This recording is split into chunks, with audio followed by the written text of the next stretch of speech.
하나님은 우리를 사랑하십니다. 성경은 신비의 땅이라고도 하는데요. 성경에는 가장 오래된 고대 도시가 여리고로 소개가 됩니다. 이 여리고는 7,000년 전부터 사람들이 살면서 상업의 중심지였다고 하는데요. 왜냐하면 해수면보다 250m 아래에 있는 땅입니다. 근데 거기는 따뜻하고 영하의 날씨가 없죠. 그러면서 또 물이 풍부하고 종려나무가 많았기 때문에 일찍이 많은 사람들이 그곳에서 거주를 했다고 볼 수가 있습니다. 근데 이스라엘 백성이 이 여리고 땅에 왔을 때, 이 비옥한 땅에 왔을 때 형편을 1절에서 이렇게 말씀합니다.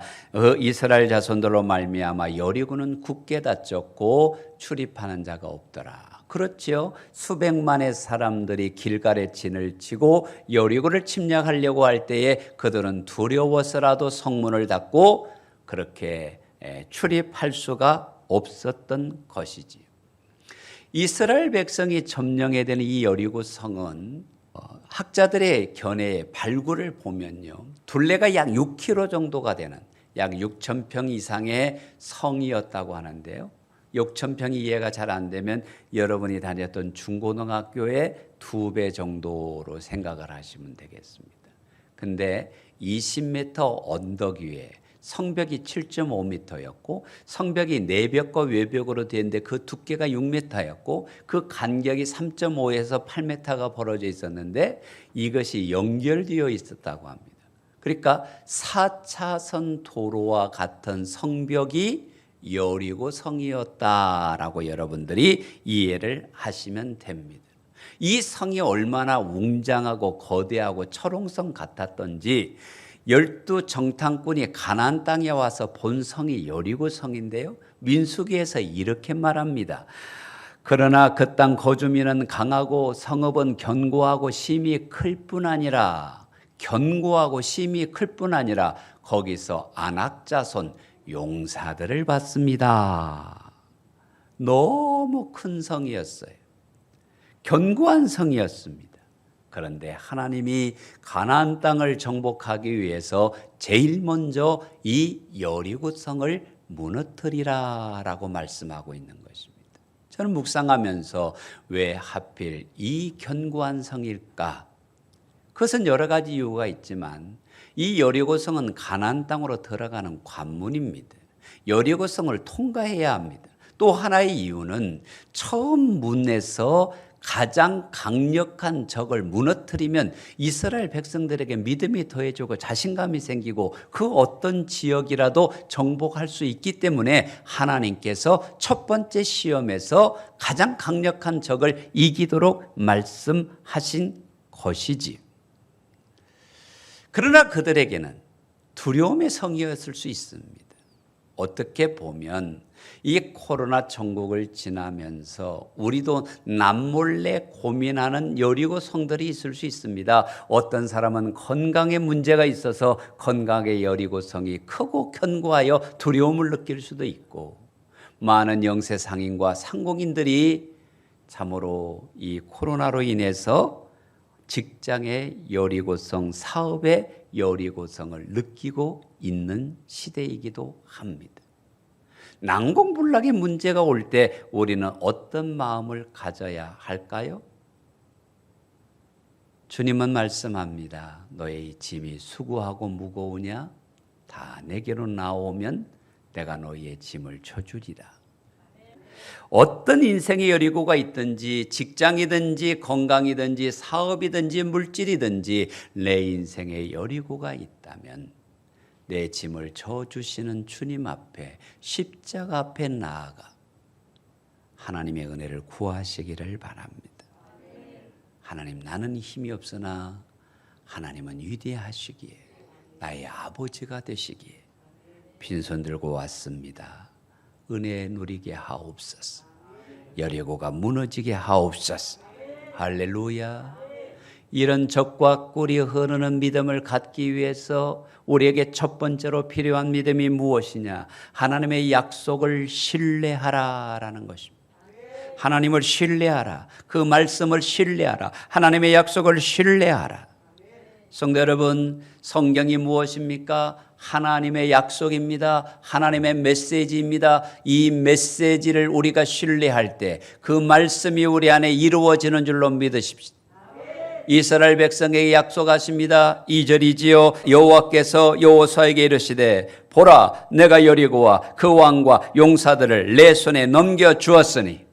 아멘. 아멘. 약속합니다. 넘겨 주었다. 그 성을 넘겨 주었다. 그 왕을 넘겨 주었다. 예언적 완료 시제입니다. 정확하게 하나님께서 넘겨주겠다고 말씀합니다. 이 약속을 신뢰하라는 것입니다. 이스라엘 백성이 신뢰했을까요? 안 했을까요? 신뢰한 줄로 믿으시면 아멘. 믿으시면 아멘. 여러분, 이들의 믿음이 갑자기 생긴 것은 아닙니다.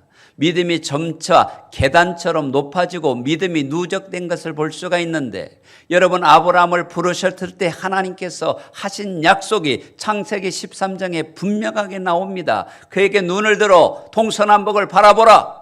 내가 보이는 땅을 너와 내 자손에게 주리니. 아브라함과의 약속이었습니다. 아브라함이 이것을 믿었습니다.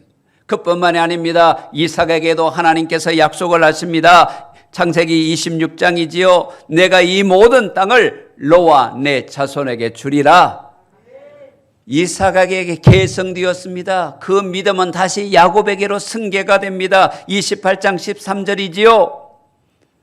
나는 아브라함의 하나님이요 이삭의 하나님이라. 내가 누워있는 땅을 내가 너와 내 자손에게 주리라. 하나님은 약속하셨습니다. 아브라함의 믿음이 이삭에게서 커져가고, 이삭에서 커진 믿음이 야곱에게 더하여지고, 그 믿음이 누구에게로 이어지느냐? 모세를 부를 때 하나님께서 출애굽기 3장 8절에 이렇게 말합니다. 아름답고 광대한 땅, 젖과 꿀이 흐르는 땅, 곧 가나안 족속, 헷 족속, 아모리 족속, 브리스 족속, 휘 족속, 여부스 족속의 지방에 데려가려 하노라. 지금 저기 나오는 족속이 다 가나안 땅에 살고 있는 족속들입니다. 약속의 땅을 주겠다. 약속의 땅에 데려가겠다. 모세에게 지금 하나님이 말씀하십니다. 이미 여호수아 1장 3절에도 보면 여호수아에게도 하나님이 약속을 해주셨어요. 모세에게 말한 바와 같이, 데려가겠다고 말한 바와 같이, 젖과 꿀이 흐르는 땅을 주겠다고 말한 바와 같이 너의 발바닥으로 밟는 것은 내가 너희에게 주었노니. 이 믿음을 확신했습니다. 이 약속을 확신했습니다. 이 믿음을 가지고 그들이 나아갑니다. 사랑하는 성도 여러분, 오늘은 내가 믿음이 작을지라도, 어제는 믿음이 부족했다 할지라도 믿음이 들음으로 더해지고 말씀이 확신으로 다가오면 하나님은 역사하십니다. 우리가 키워야 하는 것은 믿음입니다. 믿음이 더해지면 하나님이 역사하십니다. 주님께서 주시겠다 약속하셨는데, 가나안 땅을 주었다고 말씀하시는데, 밟는 것이 내 것이라고 말씀하시는데, 가나안이 내 것이라면 여리고도 내 것이다. 할렐루야. 우리에게 이 믿음이 더해지시기를 축복해요. 풀무원의 원경선 대표가 간증을 하면서 이런 말을 했습니다. 우리가 성경을 믿으면, 성경을 그대로 믿으면 우리의 삶에 불가능한 일이 현실이 된다. 그러면서 이어서 말했습니다. 구약에서는 할머니가 애를 낳고 신약에서는 처녀가 애를 낳더라.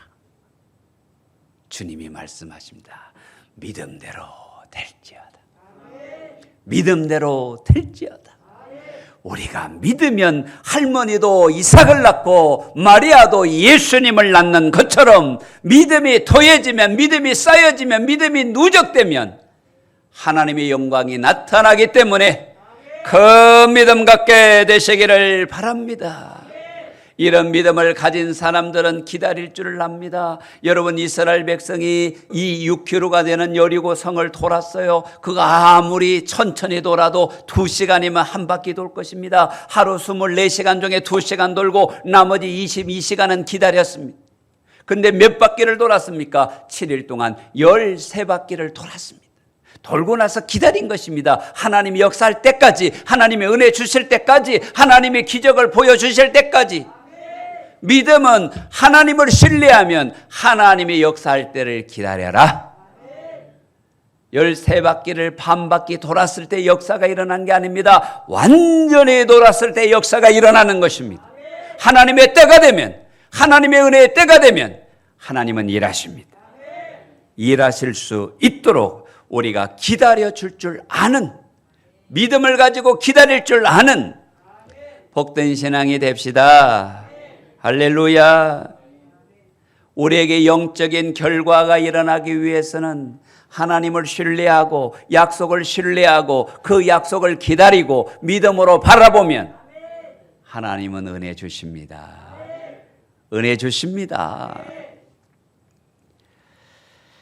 여러분, 우리의 보기에 문제가 크지, 우리의 보기에 여리고성이 초롱성이지, 하나님의 보시기에는 숨 쉬는 숨결조차도 안 된다는 걸 여러분 기억하셔야 합니다. 예를 들면 이런 얘기가 있습니다. 거북이가요, 부산을 출발해서 서울을 가려고 합니다. 거북이가 빨라요, 느려요. 근데 거북이가 가다 보니까 지렁이가 기어가고 있어요. 야, 너 어디 가니? 서울 간대? 그래? 너보다 내가 좀 빠른 것 같은데, 야, 타. 지렁이가 거북이 등에 탔어요. 조금 가다 보니까 군뱅이가 보여. 군뱅이한테 물었습니다. 너 어디 가냐? 서울 간대. 그래? 야, 타. 근데 지렁이가 이렇게 말해. 야, 꽉 잡아. 무지하게 빠르다. 번개처럼 빠르다. 여러분, 여쭤봅니다. 토끼가 보면 거북이가 빨라요, 느려요? 그런 것입니다. 지렁이가 볼 때는 거북이가 번개 같은 것입니다. 하나님이 보실 때 이 세상의 문제는 아무것도 아닌 것입니다. 하나님을 신뢰하세요. 하나님을 의지하세요. 하나님을 기다리세요. 하나님이 역사하십니다. 왜요? 하나님의 약속은 인생이 아니시니 시건치 아니하시고 하신 말씀을 반드시 이루는 분이 우리 하나님이시기 때문에 요단강을 건넜던 것처럼 여리고는 무너지고 여리고가 무너졌던 것처럼 우리 인생의 문제도 열려진다. 두 번째로 하나님 앞에 순종의 믿음을 가지시기 바랍니다. 여러분, 믿음은 아는 것에서 넘어서서 깨닫는 것에서 넘어서서 순종으로 나아가야 할 줄로 믿으시기 바랍니다. 그런데 이 순종이 항상 이루어지는 게 아니라는 안타까움이 있다라는 사실입니다. 여러분, 어떤 때도 어려우냐? 내가 합리적으로 이해가 되면, 내 마음이 믿어지면, 내 마음이 감동이 되면 순종하기가 쉬운데, 이거는 정말 이해할 수 없어. 이거는 왜 하나님이 이런 말씀을 하시는 거야? 도대체 이 환경 가운데서 하나님이 이렇게 인도해 가시는 이유가 뭐야? 내가 납득할 수 없을 때 우리가 순종하기가 어려울 때가 있습니다. 오늘 이스라엘 백성에게 내린 명령이 이해하기 어려운, 납득하기 어려운, 도대체 이게 뭐야? 라고 불평할 만한 말씀이었어요. 3절 말씀을 한번 봅시다. 너희 모든 군사는 그 성을 둘러 성 주위를 매일 한 번씩 돌되 엿새 동안 그리하라. 매일 한 바퀴 돌으라는 거예요. 활을 쏘라는 것도 아니고, 투석기로 돌을 쏘라는 것도 아니고, 함성을 지르서 기를 죽이라는 것도 아니고, 매복을 하라는 것도 아니고, 성을 돌라는 거예요. 여러분, 이런 전투는 인류 역사, 1만 년 역사 가운데 이런 전투는 없어요. 이런 병법은 없어요. 오로지 여호수아 6장에 나오는 유일한 하나님의 전략이에요. 이해가 돼요? 이해가 안 되는데 하나님이 요청하는 게 뭡니까? 너 순종할 수 있어? 납득할 수 있어? 하나님은 우리에게 묻는 게 네가 이해가 되냐를 물은 적이 없습니다. 내가 그것이 공감이 되느냐를 물으신 적이 없어요. 하나님은 말합니다. 나를 신뢰하고 내 말을 순종해라. 내가 책임진다. 여러분, 광야에 있을 때는요, 홍해를 열어주셨기 때문에 이스라엘 백성이 건너갔습니다. 가나안 땅에 들어왔을 때 하나님이 이스라엘 백성들의 믿음을 업그레이드를 시킵니다. 요단강이 홍수 때라 큰 물이 수키로에 번져서 흘러가고 있는데 요단강을 멈춰주고 지나간 게 아니에요. 순종을 요청하십니다. 뭐라고 합니까? 요단강의 제사장의 발을 내디뎌라요. 급류가 흘러가는데, 홍수가 흘러가는데 이제는 믿음을 요청하시오. 순종을 요청하십니다. 순종하면 멈춘다는 거예요. 여러분, 가나안 땅의 첫 번째 과제가 여리고성입니다. 기상천외한 방법이지만 하나님이 말씀하시니까 너희가 순종해 보라는 거예요. 뭐가 안 돼도, 이해가 안 돼도, 뭐가 안 돼도, 공감이 안 돼도. 성도 여러분, 아브라함이 이삭을 드릴 때 이해가 됐겠습니까? 100세에 낳은 아들인데, 하나밖에 없는 아들인데, 메시아의 조상이 된 아들인데 하나님이 드리래요. 그런데 아브라함이 순종했다고 말하는데, 그 순종을 히브리서 11장에 이렇게 말합니다. 아브라함은 시험을 받을 때에 믿음으로 이삭을 드렸으니. 이해할 수 없는 게 순종하는 게 믿음이라는 거예요. 납득할 수 없는데 순종하는 게 믿음이라는 거예요. 공감이 안 되어도 순종하는 게 믿음이라는 거예요. 믿음이 없이는 하나님을 기쁘게 할 수 없다. 내가 그 믿음이 뭐냐? 순종하는 믿음을 통해서 하나님의 영광이 드러나느니라. 이들에게 지시하셨는데 매일 돌아라, 매일 나팔 불어라, 법궤가 가고 제사장들 가고 백성들 가고 마지막 날은 7번 돌아라, 똑같이 돌아라, 그리고 큰 소리로 외쳐라. 사랑하는 성도 여러분, 세상의 권위자가 말을 해도 우리는 그 말에 중요하면 잘 따릅니다. 우리의 신앙의 최고의 권위자가 누구십니까? 말씀의 권위가 우리를 이끌어가야 하지 않겠습니까? 하나님의 말씀의 권위가 우리의 삶 속에 나타날 때 그것이 기적과 능력으로 이어지고 문제가 열리고 여리고성이 무너지고 인생의 문이 열리는 것들을 볼 수가 있는데, 여러분, 나아만 장군을 생각해 보세요. 그는 사령관이었어요. 왕 다음 가는 권력가였어요. 그러나 그에게는 병이 있었어요.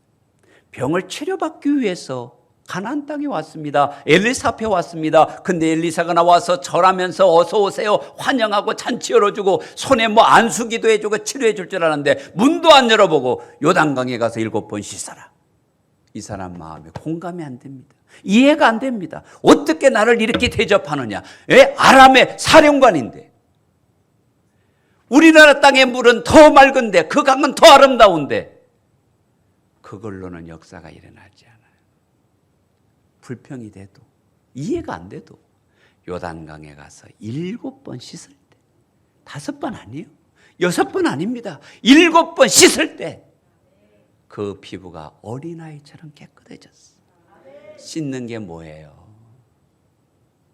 이해가 안 되어도 하나님이 말씀하시니 아멘입니다. 아멘입니다.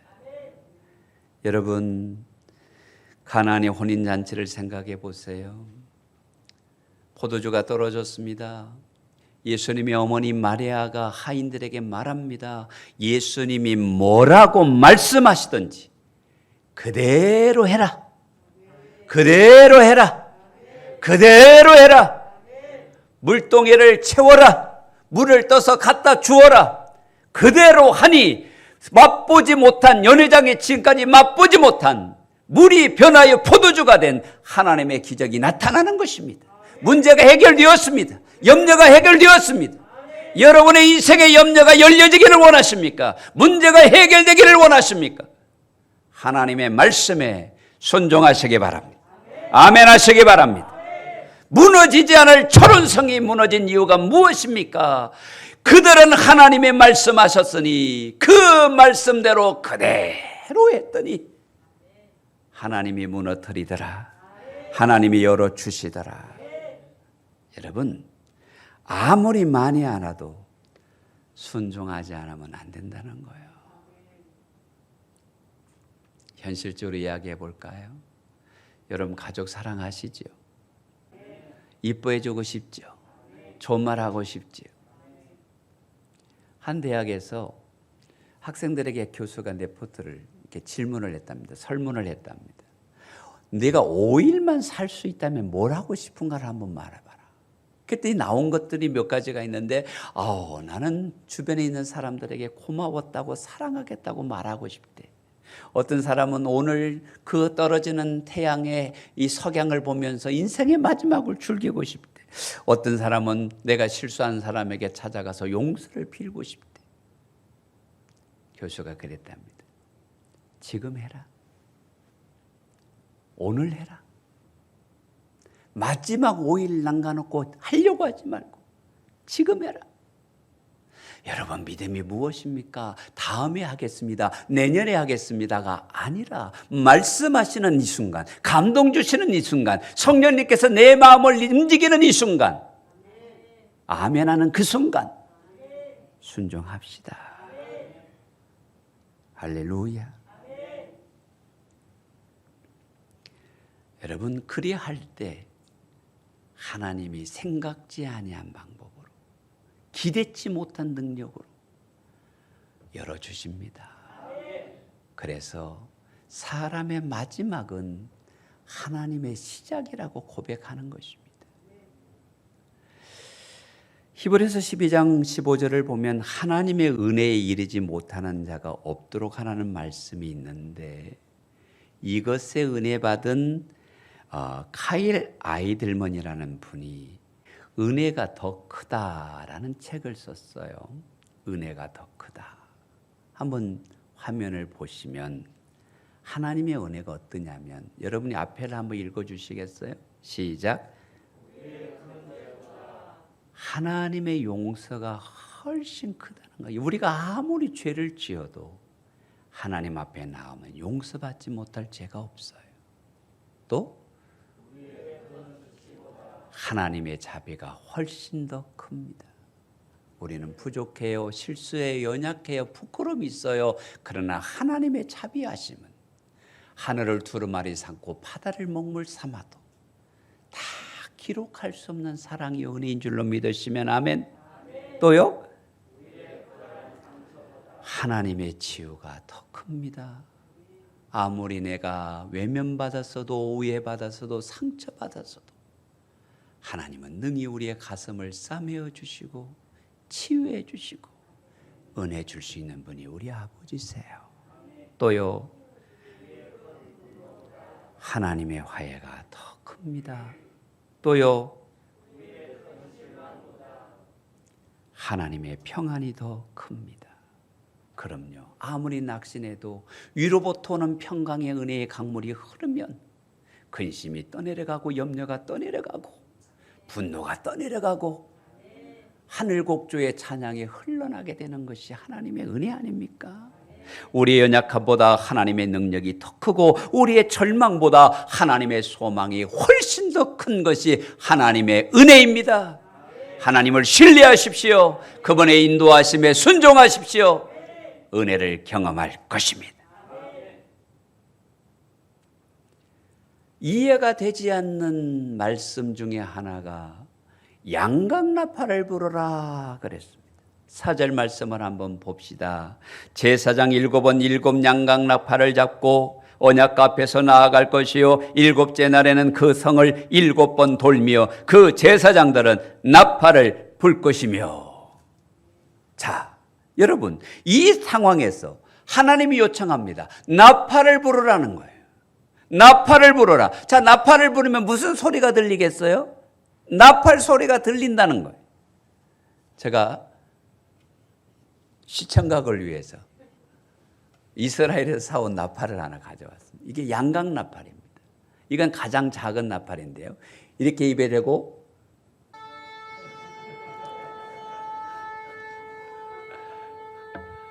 이렇게 부는 거예요. 이게 트럼펫 원리라서 저는 이거 잘 못 부르고, 근데 긴 건 한 1m짜리 양강 나팔도 있더라고요. 근데 왜 하필 양강 나팔이에요? 지금 이해할 수 없는 순종, 여리고성을 하루 한 바퀴씩 돌고 마지막 7바퀴를 돌으라 하면서 양강 나팔을 불라는 이유가 뭐니? 이게 순종과 연관이 되어 있다는 거예요.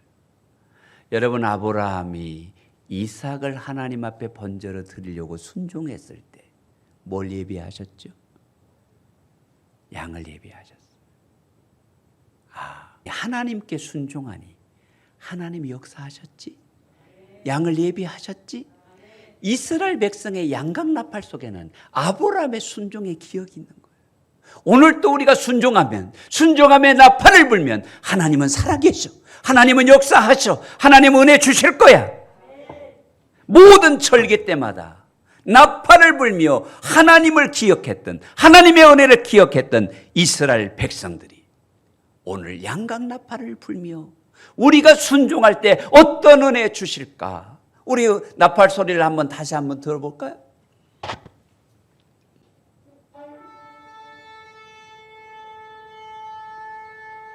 자, 이렇게 나팔을 불면서 제장이 앞서가요. 이스라엘 백성들이 따라가요. 그러면서 그 나팔 소리를 통해서 이스라엘 백성이 들어야 될 메시지가 있어요. 하나님께서 이 나팔 소리를 통해서 이스라엘 백성에게 들려주고자 하는 메시지가 있다는 거예요. 너희가 나팔을 불며 나갈 때 하나님께서 주실 은혜가 있을 건데 그것을 믿음으로 받아들이며 하나님의 역사를 기대하며 나아가라는 거예요. 사랑하는 성도 여러분, 하나님께 순종하면, 양강 나팔 앞에 순종하면 하나님이 역사하십니다. 문제는 우리가 몇 프로 순종하느냐는 거예요. 다 하지요. 조금씩 합니다. 혹은 많이 하는 분도 있어요. 근데 펜사콜라의 크리스천 칼리지 학장인 트로이 슈메이커 박사의 말이 의미심장합니다. 하나님께 10% 순종하면 10% 행복해진다. 하나님께 50% 순종하면 50% 하나님을 경험하고 100% 순종하면 100% 믿음의 은혜를 누린다. 물어봐요. 나는 몇 프로인가? 나는 몇 프로인가? 그게 내 믿음의 분량이라는 것이지. 우리 하나님 앞에 100% 순종의 날이 오게 되기를 주의 이름으로 축복해요. 할렐루야. 세 번째로 침묵의 순종을 배우라라는 것입니다. 가장 중요한 순종일 수 있습니다. 여러분 10절 말씀을 한번 봅시다. 시작. 여호수아가 백성에게 명령하여 이르되 너희는 외치지 말며 너희의 음성을 들리게 하지 말며 너희 입에서 아무 말도 내지 말라.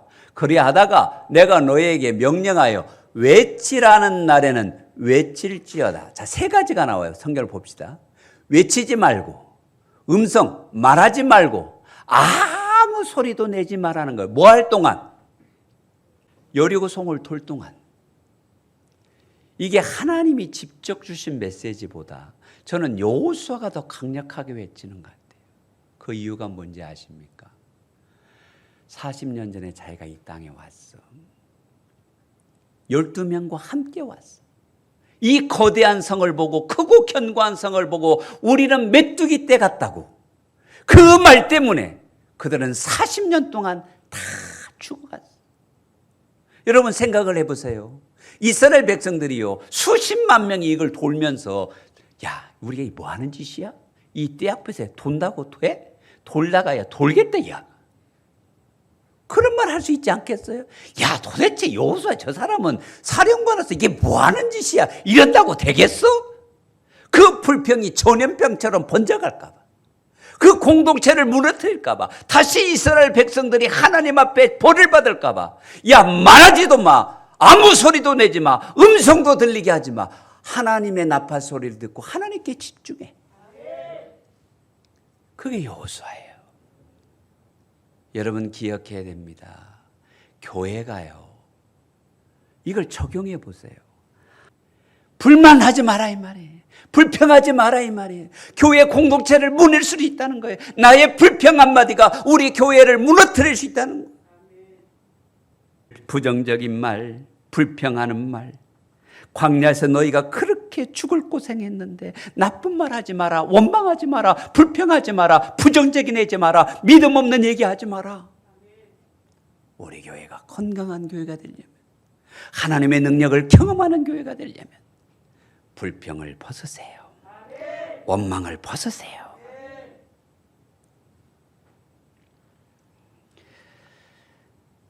모세가요 출애굽기 14장 13절에서 이렇게 말했어요. 모세가 백성에게 이르되 너희는 두려워하지 말고 가만히 서서 여호와께서 오늘 너희를 위하여 행하시는 구원을 보라. 두려워하지 말고 불평하지 말고 원망하지 말고 가만히 서서. 어떤 성경학자가 이런 말을 했습니다. 하나님께서 말씀을 중단하실 때가 있는데 그 사례들을 보니까 백성들이 원망할 때, 불평할 때 하나님 말씀하지 않는다는 거예요.